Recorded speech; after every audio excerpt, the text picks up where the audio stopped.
Howdy folks, Keywii here, and welcome back to Ace Academy. Today's mission should be awesome, where we just won!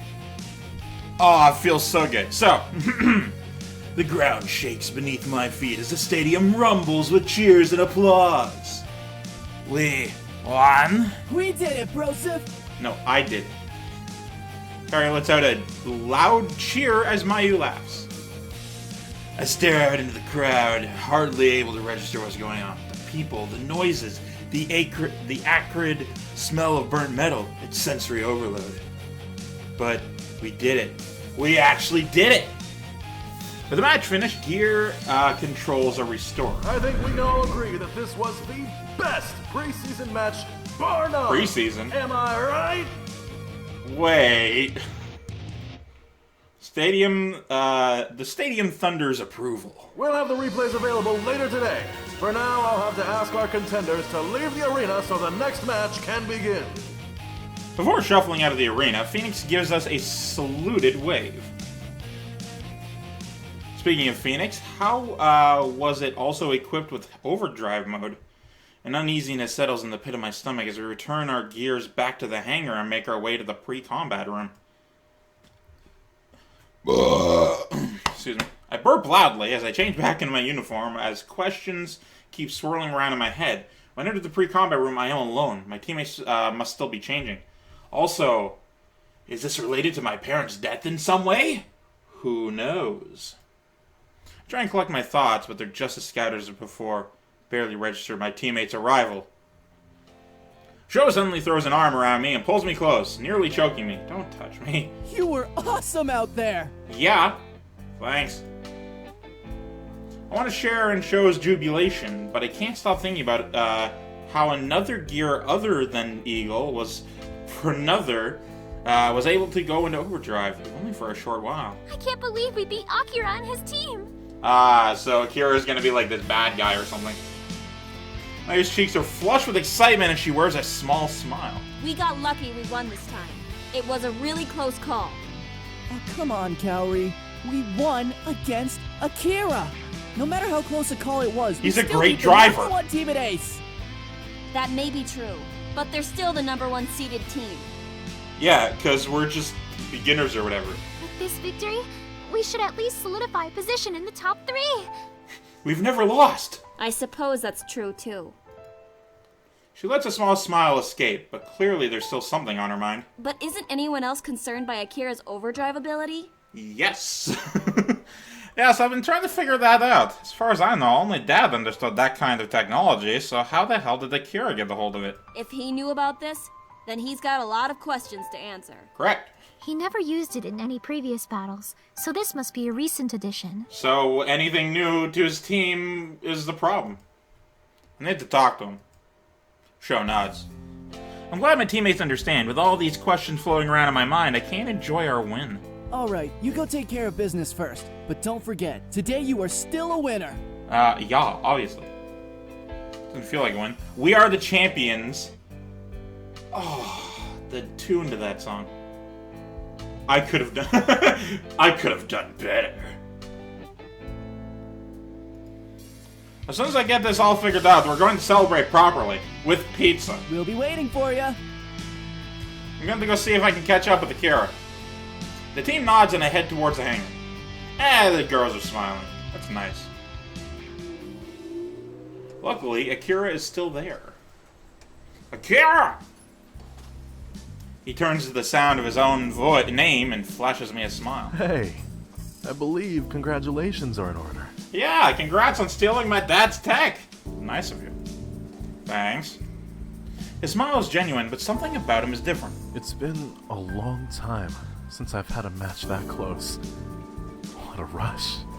That type of feeling is intoxicating, isn't it? It's the reason I want to be a professional wargamer. So, based on this section of dialogue here, two thoughts come to mind. First is that he's had that technology for a long time, but he's never used it because he's never felt like he's had a challenge or a reason to use it, which he did against me. And he only did it in response to me doing it, so there you go, that makes sense. Second is that he is just like, what a rush, that feeling is intoxicating, which implies that he wanted to make it close and he wanted to stay on top and whatever, and is sort of playing because he loves the feeling of winning. Even though he lost, there's still there's no bitterness in his voice. In fact, he now speaks to me as if we're equals. Yeah, but that's not why I'm here. His smile falters. What's up? You went into overdrive mode during the match. How did you do that? No, you lead in with you went into overdrive mode during the match, and then he says, he probably be like, yeah, it was great, or he gives away a yes and then possibly some more information.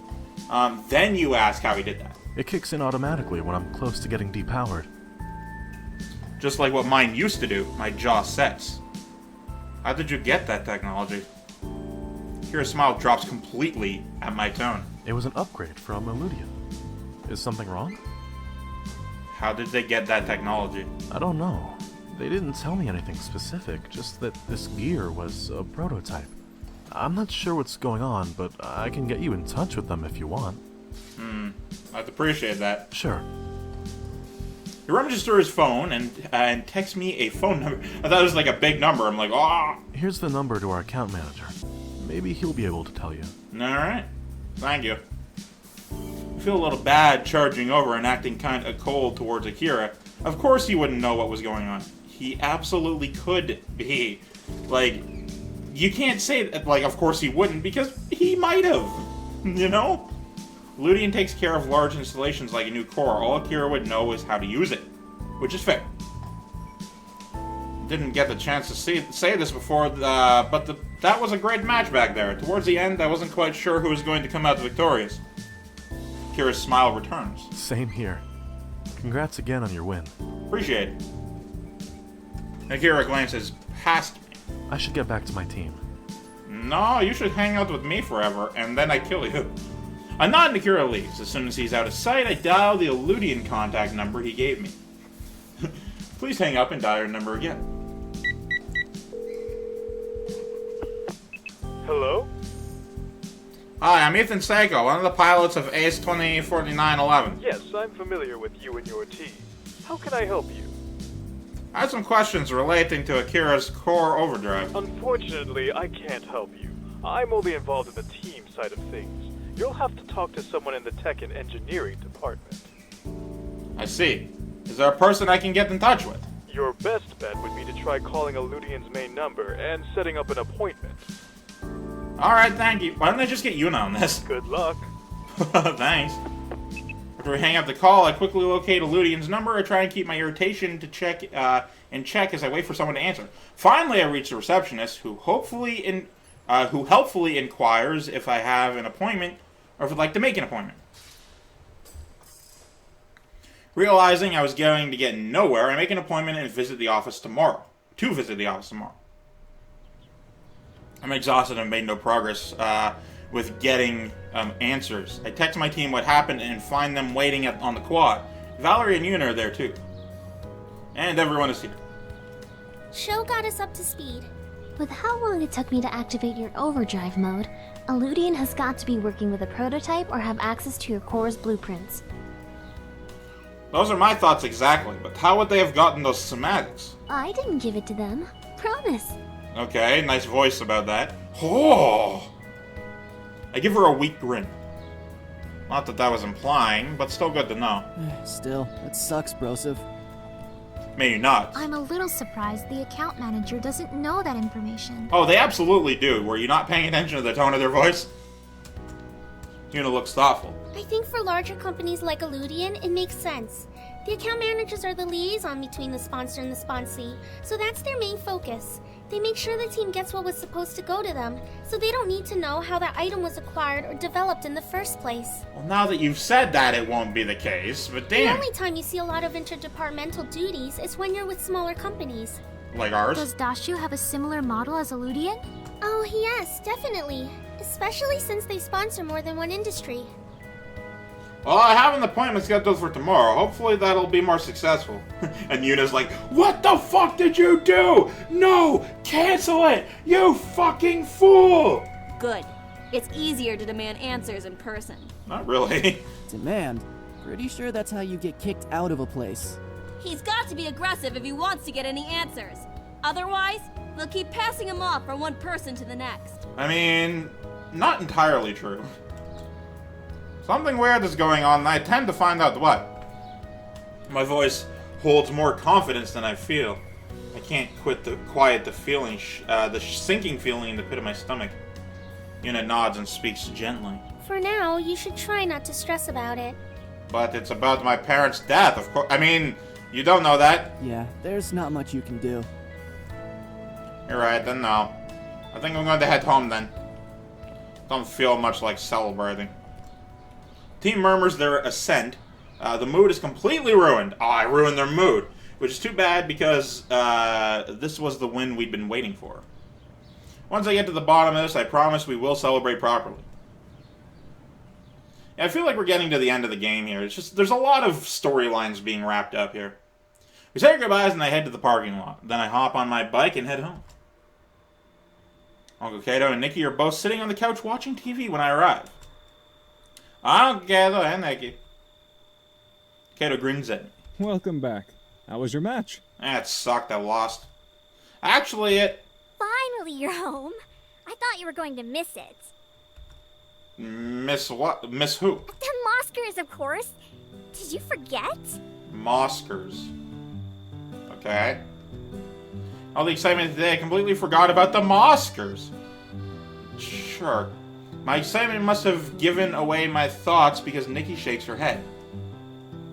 Play it cool. I say the words play it cool. I don't usually watch this. I forgot. Whoops.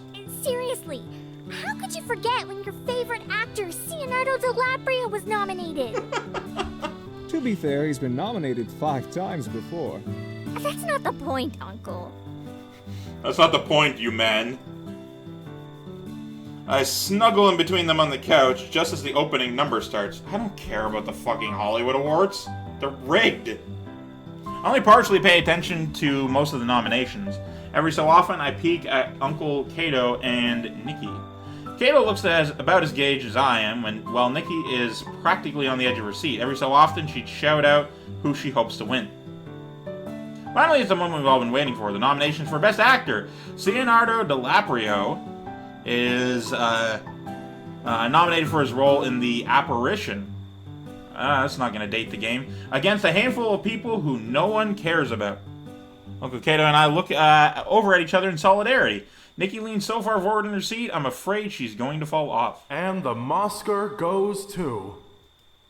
Hold my breath as the announcer rips open the envelope in the slowest way possible. Leonardo DiCaprio. So this game came out in, what, 2017, I guess?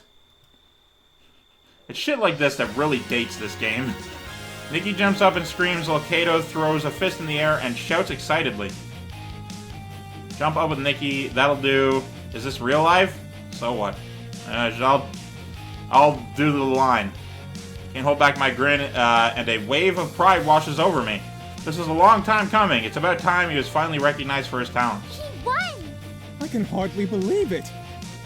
Honestly, Nikki, I'm surprised you're so excited about this. I didn't realize you liked them. This is a momentous event. What's not to like? Before I can answer, she shushes me. Oh, he's about to give his speech. I never actually watched the speech, to be honest. Because I don't care. We watch as Leonardo graciously accept his Mosker and runs through his list of thanks. Oh, I can't do an impression of him. Oh, no. And finally, I'd like to mention how thankful I am that he took care of global warming back in 2016 so everyone can still enjoy the wonders of snow. What? The audience roars with applause as CO walks off the stage. What a classy guy. Yeah. Oh no, he's not. I was gonna say a name, but then I forgot who that was immediately in the sentence, so never mind. Nikki gets back on her feet. Anybody want a snack? I'd love a snack. I'm parched. Kato perks up. I wouldn't say no to that. Same here. Be right back. She runs off into the kitchen and returns with a plate of strawberries. I mean, they're good at times.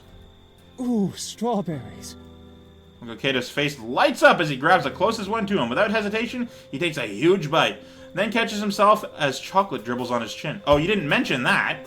See, that's different. If it were just a plate of strawberries, that would be... Like, if you've ever bought a carton of strawberries and determined that you're going to eat all of them, you don't. It's a little much. And I've grown a little tired of strawberries in that particular regard. Now, if they're presented in front of me and they're sliced and, you just eat them, whatever. If they're dipped in chocolate, it's very different. I would absolutely grab those. Wait, is that chocolate? Yeah. Pick up a strawberry and pop it in my mouth. Cream fill. Oh, you filled the strawberries. I also have some filled with gelatin and cookie batter. Don't fill strawberries with cookie batter. That sounds horribly unhealthy. This is amazing. She beams. Do you really think so? Yes.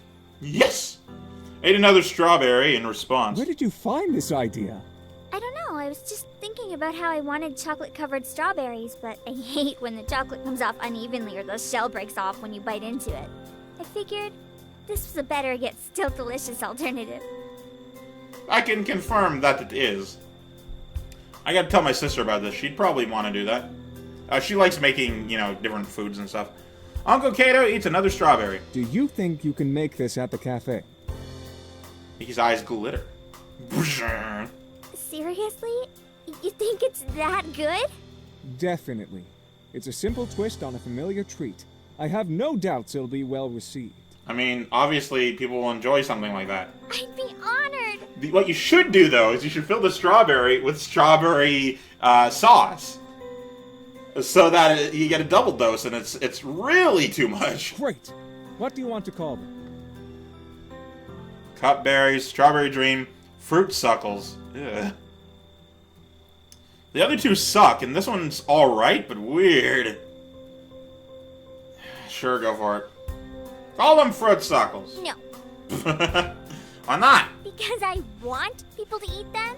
That was the best of the three choices. I'm not sure having the word suck in the title is the strongest marketing strategy. You suck out the... Never mind. You're sucking out the inside of the fruit, not that the fruit suck. We'll think about it. Right.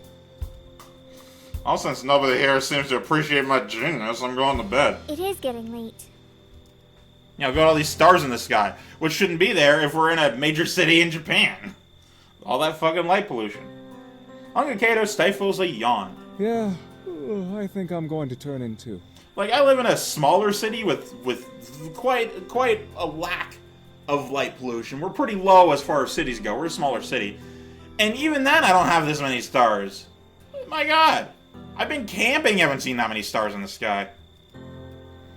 He starts to get up, then pops the last strawberry into his mouth. I thought you were going to bed. I couldn't leave the poor thing to live on that plate all alone. Better that he's with his friends. Dead? When your friends are in a vat of acid, then join them. Yeah, definitely time for me to go to bed. Nikki giggles. After I help her clean up the kitchen a bit, I head upstairs and dream of dessert. But one of the S's fell off, and it was really arid and hot and sandy. A pressure on top of me jolts me awake. Uh-oh. This could be upsetting. My eyes snap open, and I stare into the eyes as blue as ocean waves. Okay, not bad. Valerie leans forward as she notices I'm awake. Her hair falls about her face like a halo. I'm acutely aware of her legs straddling either side of me as her hands rest on my chest. Will I need to edit? Good morning. I can get used to this. Hell yes. I grin. It is a good morning, I'm enjoying this time. But you know what would make it even a great morning? What? I pull her down so she's laying flat on top of me. And then I roll over and we make out, and it's a great time. Valerie squeals in surprise as she loses her balance.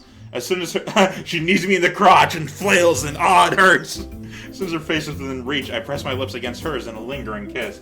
Man, my dude, you good. Slowly she pulls away with a smile. That wasn't too bad. Right when I wake up, too. I think the word you're looking for is amazing. I'm not convinced. I think I need another one to make an informed decision. Didn't need a second opinion. I grin and kiss her again, the time leaving her breathless. Okay, that one was pretty great. Nice. As much as I appreciate seeing you, get the hell out! How exactly did you get in here? Really? How? Somebody let her in! Clearly. But that'll have to be it for this one. So thank you guys so much for watching. I, of course, have been Keywii, even grade 2, and you have yourself a delightful day. Goodbye.